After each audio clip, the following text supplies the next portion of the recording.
The following program was provided by an independent producer solely responsible for its content. The opinions expressed do not necessarily represent the views of this station, its staff, board of directors, or underwriters. Don't adjust your screen. There is nothing wrong.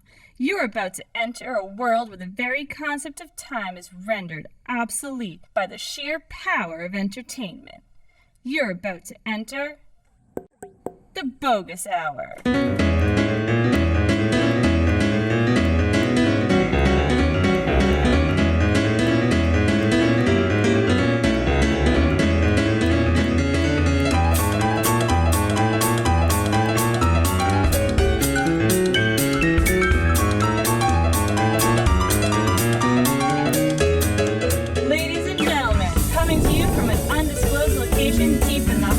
Game City, the host of the Boggis Hour, Greg Boggis. Welcome to this episode of the Boggis Hour with my guest, author of Poe Land and the New England Grimpendium, JW Ocker. So here I am with author JW Ocker. How you doing? Nice to see you. Yeah, thanks for having me on. Thanks for coming. So I want you to give me a little background on yourself and how you ended up in New Hampshire and how you ended up being an author. So I've always been enthralled with New England, loved New England. I grew up in Maryland, spent a lot of time in the Mid-Atlantic, but I would take road trips to New England. Just loved the the history of it, the atmosphere of it, loved its falls, loved its winters. Sure. And somehow, at some point in my, I had just gotten engaged, and somehow we both got job offers up here. It's just a random conglomeration of events. She got one in Manchester. Yep. I got one in Wilmington, Massachusetts. And, Nashua was right between them, so we kind of picked that. I had a college friend who actually was from Nashua as well, so that kind of worked out. But we wanted to come to New Hampshire. It just seemed, from the outside, like the state with the least amount of New England baggage. I mean, Massachusetts has it, Vermont has it, Maine has it, Connecticut has it. And it's all different, but they all have it. But New Hampshire seems to be a little more... a little more like ready to be in its own, So yeah, New Hampshire's an interesting place. Yeah, exactly. So I love it. Moved up here, and been here for 8 years now. So. Great. And so the first book you wrote was called The New England Grimpendium. Yeah. So as part of my big move to New England, I obviously became more enthralled with the place. Started just exploring it every weekend, every opportunity we had. We'd be taking 8-hour road trips on one day. Just going to as far as we could into Maine, as far as we could up to the Canadian border, everywhere we could. And eventually kind of, I was already doing Otis, my website, where I'd, visit all kinds of strange things wherever I went. But New England had such a character about it and such a, something that kind of bound all the sites together that I was able to kind of form that into a pitch for a publisher, a local Vermont publisher, actually. They're owned by the way, Otis stands for? Odd Things I've Seen. So, which is literally the premise is I go visit something weird that sticks out to me or that I want to see. It might not even necessarily be odd. And then I, take photos and write about it and post it. Yeah, so we got a Vermont publisher to pick it up. From there, I did a sequel for New York, and, last book just came out, so. And tell me about your last book. So the title of that one is Poe Land, the Hallowed Haunts of Edgar Allan Poe. Edgar Allan Poe. Edgar Allan Poe, yeah. Perfect, perfect topic for a book. A New Englander, born in Boston, so. Correct. Technically New Englander, I should say, since he was born in Boston. But it's a weird book. It's a travelogue, so it's me going to visit. It's a biography, first off, because it's about Poe, but it's also a travelogue, because the way I build this biography is not a researcher, not a scholar, not a literarian. I just go see stuff.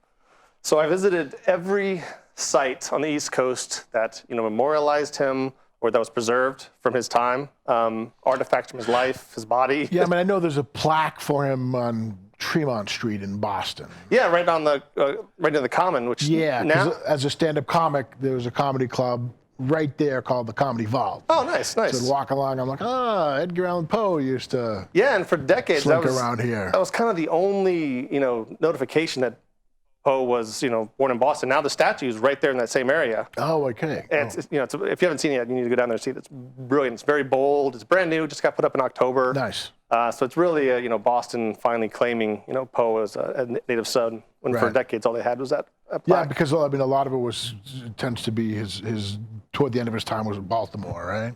Well, toward this time was New York, but he died in Baltimore. That's Right. why Baltimore is kind of the city known for him, because I always say, you know, possession is 9/10 of the law, and they have his bones. So you know, they're Right. the ones that got the rep for being the Poe city. He was actually identified most.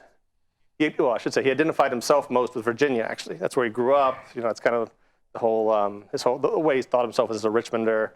But he lived all over the place. Which, if he hadn't, I wouldn't be able to write this book, because there are sites, you know, connected to him in New York, in Rhode Island, Massachusetts, South Carolina, Virginia, Maryland, even in the UK. I had to go across the ocean to see some There you go. sites. Mhm. Now, New Hampshire is also a site.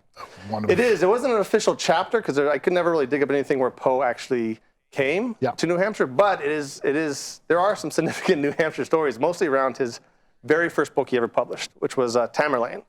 This was, you know, tiny little pamphlet. He published it when he was like 17 years old, self-published it basically. Right where the old State House is on State Street in Boston. Oh, okay, yeah. Right beside that building was the printer that he kind of self-published it. Scholars think he made maybe 50 copies. Obviously, didn't sell. Nobody knew about it. Doesn't even have his name on it. It says by a Bostonian. I just had like, you know, a dozen poems in it. But you know, nowadays here in 2015, it's one of the most sought-after collector books on the market. And so far, we have 12 that are known to exist. Yep. One of which was found in an attic in New Hampshire, in Nashua, I should say. Somebody just found an old copy of it. But the best story is the 12th copy, the last copy that we know of that exists, was found in a junk shop in southern New Hampshire. Walpole, I think, is where it was. Oh, yeah, which under is Keene. out. Yeah. That's where Ken Burns lives, out in the western part of the state. Exactly. So the story is, and I mean, it's not a story, it's history. The guy found a copy of this little burnt-out pamphlet of a book in a stack of fertilizer pamphlets. Found it, kind of knew what it was, bought it for $15, and then it was. That was a heck of a return on investment. Exactly. He sold it in this was like late 80s.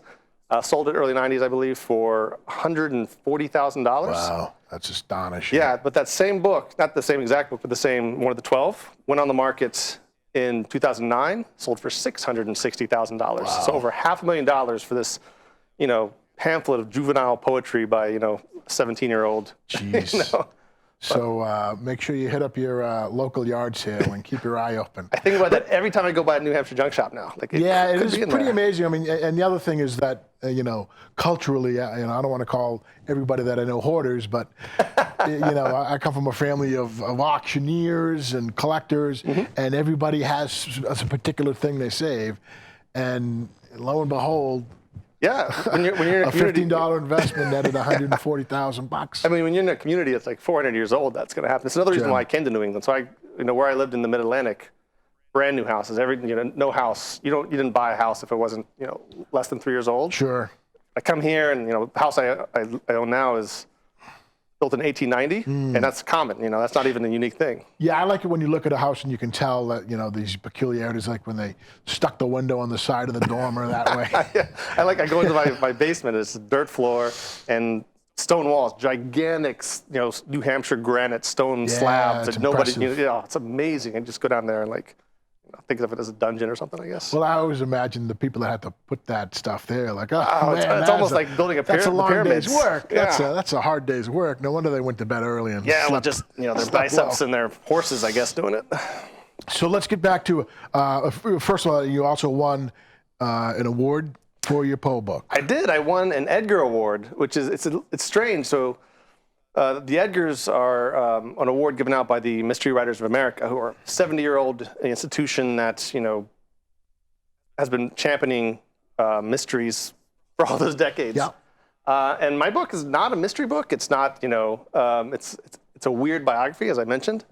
But the two things conspired to help me get nominated, I guess. The first is that Poe invented the detective genre. So before him, there were crime stories, but they weren't the kind where somebody who is super intelligent or super observant pieces together the clues right in front of the audience and, you know, solves the case. Sherlock was taken directly from Poe's detective characters. He called them tales of ratiocination, was his term for the detective Really? genre. Yeah. So he invented the whole genre. So you know, without him, we wouldn't have Magnum PI or like Miss Marple or any of those people that follow that same kind of formula for dramatic narrative. But so Poe invented the mystery genre, and they named their awards after him. And they even shaped it. It's like a little ceramic head with his little black mustache and the whole trademark Poe look. So I got nominated. They have a nonfiction category for biocritical, and they nominated me for that, and won somehow. It was a gorgeous ceremony. I got to go to Manhattan. It was a big literary event. Stephen King won an award that night. He was there. R.L. Stine was there as a presenter. Mary Higgins Clark, Brad Meltzer. It was just a ton of literarians that I don't fit in with at all. But it was highlight of my life by far. Now, Stephen King, of course, is another notorious New Englander. Yes. And yes. A lot of his stories are based on New England things. Have you ever been up to see the gates of his mansion in Bangor? It's one of the first things I did. It's in the New England Compendium, was to go up there and stand in front of his gates and look at those dragons and spiders. He pops up, because I write macabre stuff, even though it's nonfiction, he pops up in every single book. The Poe book, he popped up multiple times. Yeah. I went to the Poe house in Baltimore, and in one of the rooms, I just have quotes about Poe from, influential writers and, people. And right there, a quote from Stephen King about Poe. So the guy, quintessential from New Englander, quintessential horror guy, and so he'll be on my shoulder everywhere I go. From his books becoming, one of his great books that I loved back in the day was Cujo. The dog. And the family owned a St. Bernard. So I was reading that book till 2 o'clock in the morning and just finished it. And who barges into my room but Barney, the St. Bernard. That's ideal. That's what you literally want. Scared the duty out of me. That was a perfect horror movie timing with that dog. Yeah, ideal. So I'd like to talk some about the Grimpendium. Grimpendium. Compendium of the Grim. So I found that book a couple of years ago, and I've always been interested in, interesting macabre supernatural things. It's always, I'm a comic, but on the flip side of the comedian, the theater is the frown face and the smiley face. Exactly. So I've always found the dark stuff interesting too. And like you said, New England seems to have a real abundance of that because of the long history of the area. Sleepy Hollow and all these other great, Legend of Sleepy Hollow stories. There's all kinds of neat stuff. So there was a couple of neat things. One thing I wanted to ask you about was this tombstone in Milford, New Hampshire. Oh, the Cutter Gravestone. Cutter Gravestone. Yeah, so this is, I like this story a lot too. The story itself is completely boring, and yet out of that comes this amazing artifact that, anybody can go see today. Just walk right up to it. So the Cutter Gravestone is named after the Cutters. It's Caroline and Calvin were their names. And they were members of a church there in Milford. And then at some point, the usual political, religious infighting that happens in every single church happened. And Cutter was trying to build a new church without funds. He was kind of faking his way through building this new church. So he started bullying the members of his current church to fund this new church. Of course, that didn't take very well, so they kicked him out of the church. Which obviously made him mad, embarrassed his wife. She ended up dying at some point, like we all do. But he attributed that death directly to this embarrassment from the church and this stress from the church having kicked them out and ostracized them and made tarnished their reputations. So the way he dealt with that is he got a gravestone for his wife, as is usually the case, and then had a 150-word screed just engraved on this gravestone. There's so many words. It's old, obviously. It's 19th century. So old you can't read it now, but you can read copies online. But basically, he calls out people's names. He calls out, he directly accuses all these, pastors and church members and town leaders as basically murdering his wife. And it wasn't the Black Death. It wasn't no, it was these guys. You killed her. You broke her heart to death. So, and again, you can just go right to the cemetery, walk right up to it, and it's right there. It's just amazing. This story that should be lost to history, or so small, so infighting, so all that kind of stuff, isn't. All because of this one gravestone. Now the guy would take to the internet and write some exactly screed on Facebook or that's exactly what he would Yahoo do. News, and it probably wouldn't last as long, honestly. Right. Let's see. And then there's another New Hampshire guy. H.H. Holmes, which is a name. Very, very proud native son of New Hampshire. Yeah, not really the kind of guy, our biggest proud native son is Franklin Pierce, and Franklin Pierce was a president, but not a distinguished one according to the history books. Nor is H.H. Holmes a distinguished guy as far as you never want to claim a serial killer as one of your native sons. I really like I guess the only thing that's different is I was thinking about is that, like, years ago, you could kill a lot of people and not necessarily be tagged a serial killer. You know what I mean? There's like guys that lived out. There was a guy named Liver-Eating Johnson who used to kill Indians and eat their livers. Yeah. And like people were like, oh, that's a horrible serial killer. Oh, that's just old wacky Liver-Eating Johnson. And now you would be considered a horrible, terrible serial killer, and he was just, whatever, a kooky guy on the plains. Right. So, but Holmes is kind of the original, or what's considered to be one of the original. Yeah, in the modern creepy serial monsters. In the modern definition of serial killer, he kind of was one of the first to kind of fit that template. He was a contemporary of Jack the Ripper, actually. His real name was Herman Webster Mudgett. He just called himself H.H. Holmes. Sounded more dignified, I guess. Wow. And most of his life is somewhat controversial. Nobody knows how many he killed or who he killed until at one point he went to Chicago for the Chicago's World Fair and built a hotel there in Chicago. That was basically, the hotel itself was a murder weapon.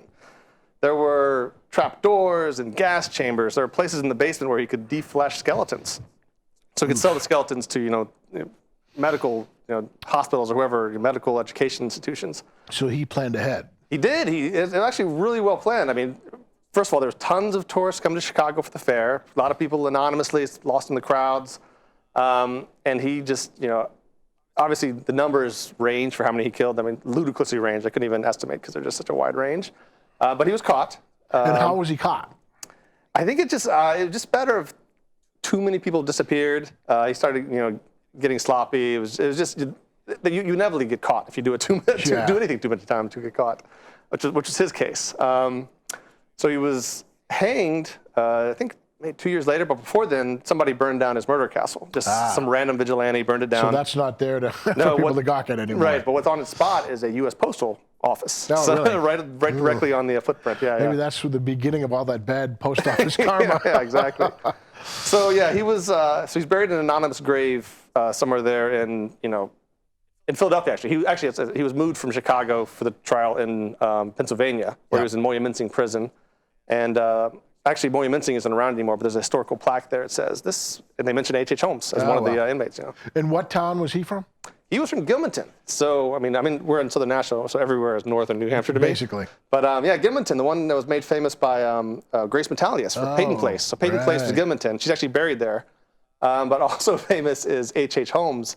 And the interesting thing, if you go to the downtown of Gilmanton, it's small. It's like 3 or 4 buildings. They're all extremely historic looking, white clapboard, large. There's a church there. And one of those 3 white buildings is his birth home. Oh, really? So it's very prominent. You're not going to miss it if you go downtown. It's a private residence. I think the last time I visited, it was for sale. Nobody was living in it. But you see stories online every once in a while, somebody buying it for a while, then moving out again. And so it's one of those things that changes hands quite a few times. Wow. And then in this neck of the woods, there's Blood Cemetery, which I remember hearing about as a kid. And I don't think I ever went there, probably because I was too young and probably too smart. And, who knows? I mean, gosh knows what was going on there back in the, back in the 70s. Yeah, I rarely need an excuse to visit a cemetery, but if there's a nice little legend around it, I'm right there. And knowing, that was one of the first things I heard about when I moved up here. I heard about Blood Cemetery. So it's great. I mean, talk about a great, horrible sounding, creepy. Exactly, and it's a legitimate name. It's not just a legend. There's just a family of people named their surname's Blood, and they're all buried there in the cemetery. Is that Nashua or Hollis? I believe it's Hollis. Right. It's one of those vague, almost either places. There's quite a few of those. But yeah, today is the gravestone of. So it's the usual one. There's the rumors or the myths are the usual kind, spectral presences, voices, that kind of thing. And they all center around this one gravestone of Abel Blood. There's a row of them. They're all Blood family. But Abel Blood is the one, that's the spooky one. And it just has a hand pointing up, which, is all, in the New England graveyard. You've seen that 1,000 times. And one of the rumors is it moves and it starts pointing down and stuff. All that kind of stuff happens. Sad thing is, you go there today, you won't see it because somebody broke it, it was vandalized, that usual story. That's something that really so now it's just like a drives me crazy. Broken stump of a tooth sticking out of the ground. But the cemetery is nice. I love the cemetery. It's small, it's secluded, it's forested around it. It's your quintessential New England cemetery. Blood Cemetery. Yeah, Blood Cemetery. So no talk about horror is complete without the name Frankenstein. Mm-hmm. Always, always. So how does Frankenstein and your book in New Hampshire mesh together? through a wide and possibly doubtful series of events. So if you go up to the White Mountains, there's this cliff called Frankenstein Cliff. It's very prominent. It's labeled. It's not just a local name. It's got like signage for it. Yeah. It's got great hiking trail right up it. I've taken it myself. It's also a trestle from old railroad called Frankenstein Trestle. So it's a name they use around that area a little bit. But it's named after a German painter named Godfrey Frankenstein, who spent a lot of time painting the White Mountains. His father, that came to the States from Germany, and then his father actually named them Frankenstein when they came to the States because he wanted to kind of have a reminder of the homeland. Like, we're moving away from Germany for the rest of our lives, but let's try to keep some memory of the culture alive. Yep. So he called himself Frankenstein after a local castle. Not Frankenstein. Not Frankenstein. No. No Gene Wilder. But at their local castle there in Germany. And the thing that's interesting about this castle is this castle in Germany is that there's all kinds of rumors around it about a scientist that used to live there and do experiments and all kinds of things. And the general lore has been that Mary Shelley was inspired by this castle, both in the making of her story and in naming her doctor, the guy who makes Frankenstein's monster. Which is one thing that nobody ever gets or people forget is that the actual monster isn't Frankenstein. That's because Frankenstein's such a He's fun Dr. word to say. Frankenstein, yeah. Exactly. So, here we had this family, family of painters in New Hampshire, or just family with a painter in New Hampshire. Yeah, because there was a whole school of painters and artwork that wandering around the White Mountains. Yeah. It's hugely picturesque. I go up there every fall, try to. So it's named after a guy who named himself, or his family named after, a castle that may or may not have inspired Mary Shelley in the most important Gothic fiction of all time, basically. Right. So, and in your third book was the New York Grimpendium. That was the second book. The second book, I'm sorry. And so, what was give me a couple of interesting tidbits from the great state of New York. Yeah, New York was a lot of fun. Both because obviously there's so much famous stuff in New York.